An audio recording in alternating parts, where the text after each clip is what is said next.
morning, Your Majesties. Welcome back to my brand new segment I like to call Do You Want to Be Princess Peyton's Valentine? And I have a story time for you guys. This one is more Valentine-y than the story I told yesterday, and I'm sorry about yesterday's video. I hope you guys still liked it though.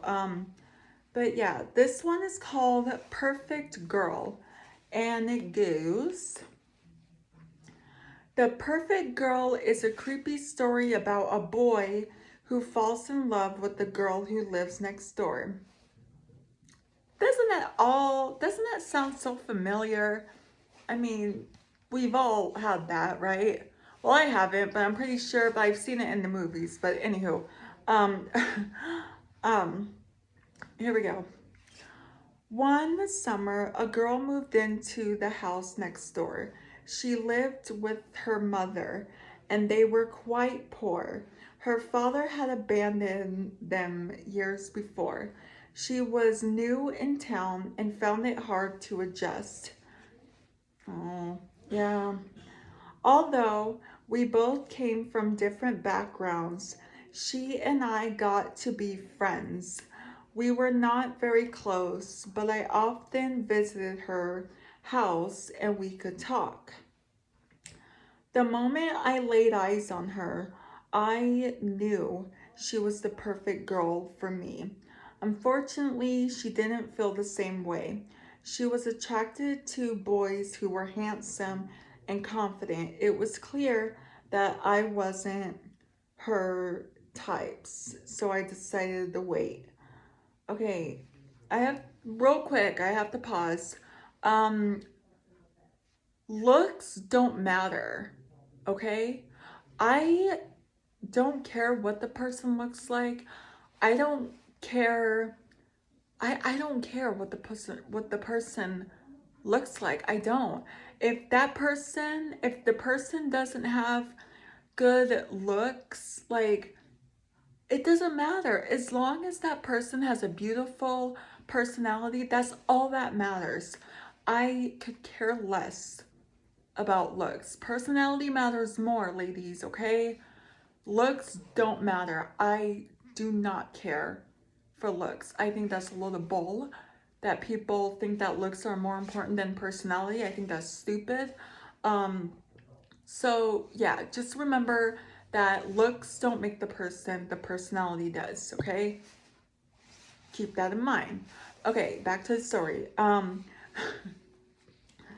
She didn't have any friends of her own to talk to, so she confided in me. Mostly she would complain about her life, telling me how her mother hit her, how the girls in her class were mean and excluded her. She also told me about a boy she had a crush on. He was very popular with girls in school. That's another thing I don't like either. Mm-mm. Anyway, as she talked about her problems, I just sat there and listened. One day, the girl stopped coming to school. As it turned out, it was because she was being bullied. She told me that one of the popular girls in school had found out that she had a crush on her boyfriend. Uh-oh. The popular girl and her friends would bully her every time they saw her. She said they even spread vile rumors about her to the other classmates, and they were making her life a living nightmare. I just kept quiet and listened as she vented her problems. Her behavior began to change after she entered junior high school. She stayed out until all hours of the night and began to smoke cigarettes and drink alcohol. Lovely.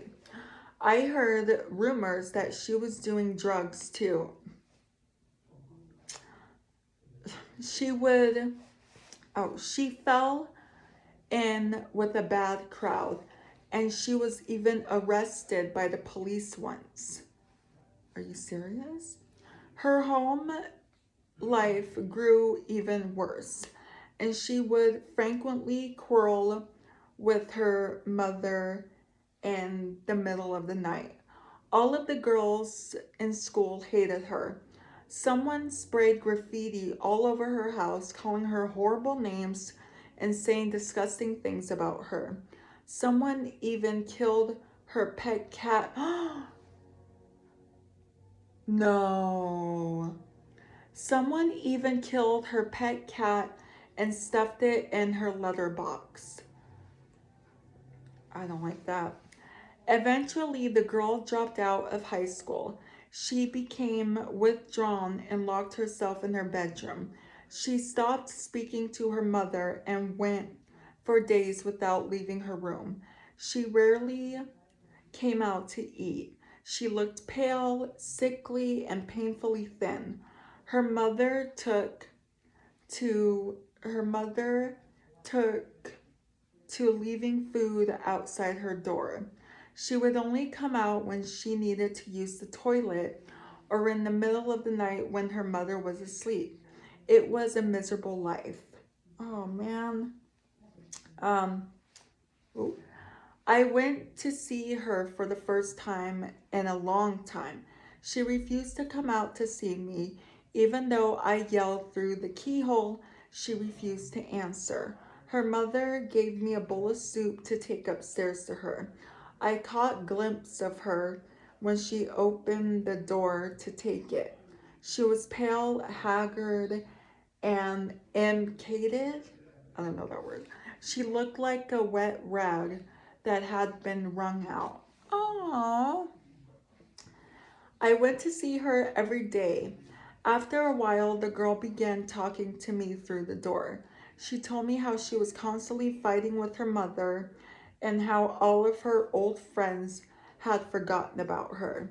She told me how she had fallen in a bad crowd and went out with them at night, stealing, doing drugs, getting into trouble.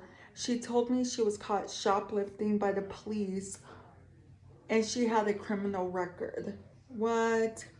She told me how her mother tried to help her at first, but she wouldn't listen. Her mother flew into a rage and beat her. Her life had become unbearable.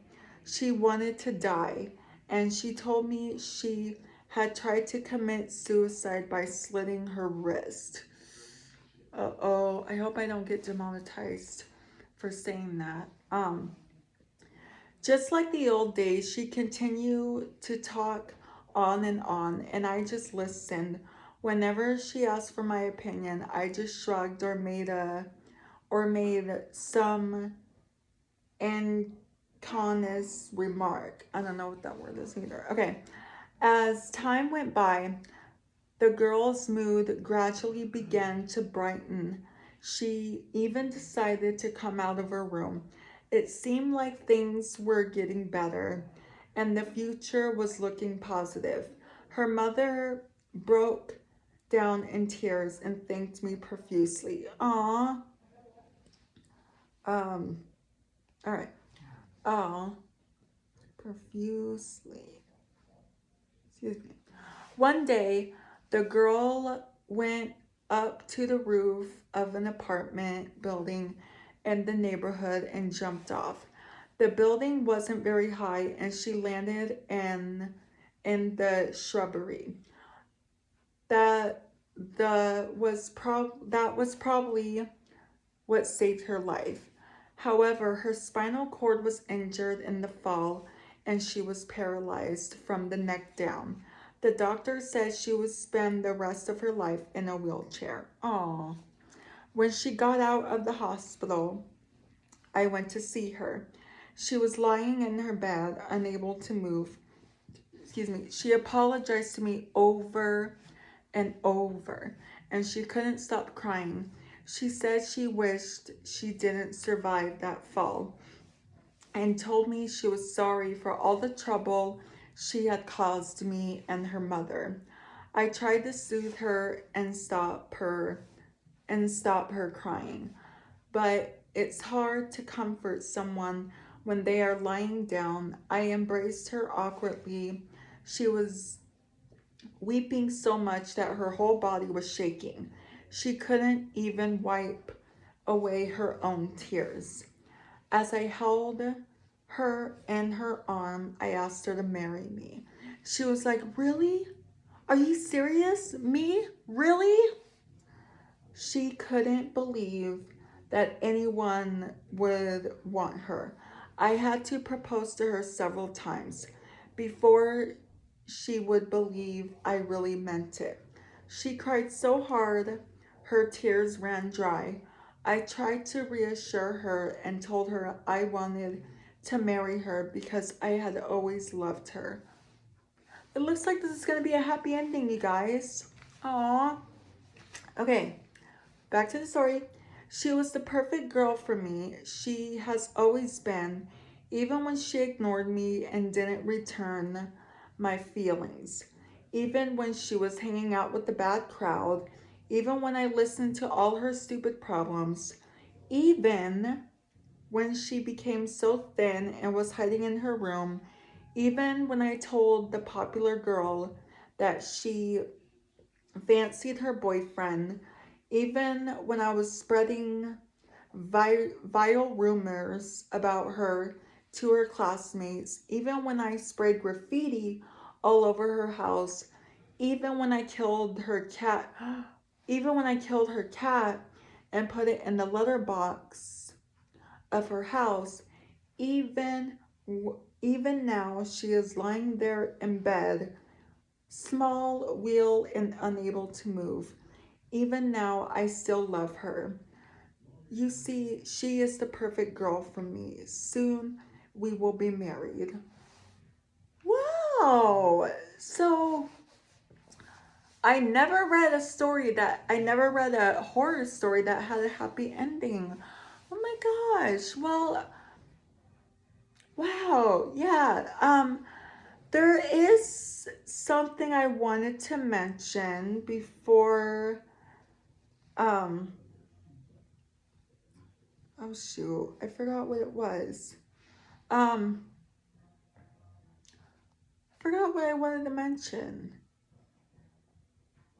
Um, eh, I forgot. Whatever. Anyway, yeah, what did you guys think of that story? I like that story. I don't agree with the girl. I don't agree when people won't be someone's friend because they're ugly, or be someone's girlfriend because that person's ugly. I don't agree with that, okay? The thing that's important to me is personality, okay? So please, your majesties, remember that. Please remember that looks don't always matter. It's not, looks don't matter, okay? I mean, you could be beautiful and still have a beautiful personality, but if that's the opposite, bye. No. If that, no. You could be, if you're drop dead gorgeous and nice, fine. I want you in my life. But if you're drop dead gorgeous and you have an ugly personality, no. No, goodbye. Like when someone's mean, that's an ugly person. I look at personality, not looks. So remember, looks don't matter. If you're a mean person, you're ugly because your personality is ugly. Okay, just remember that. Um, Anywho, that's going to be it for today's video. So I love you guys so much. If you're new here, hi, I'm Princess Peyton. Hit the red button to become your majesty and hit the bell notification so you're notified every time I upload a video. And I love you guys so much. You guys are the best human beings ever made. And you're the king of my heart, and the song lyrics of Taylor Swift. And I will see you guys in tomorrow's video. Okay, love you. Bye. Mwah.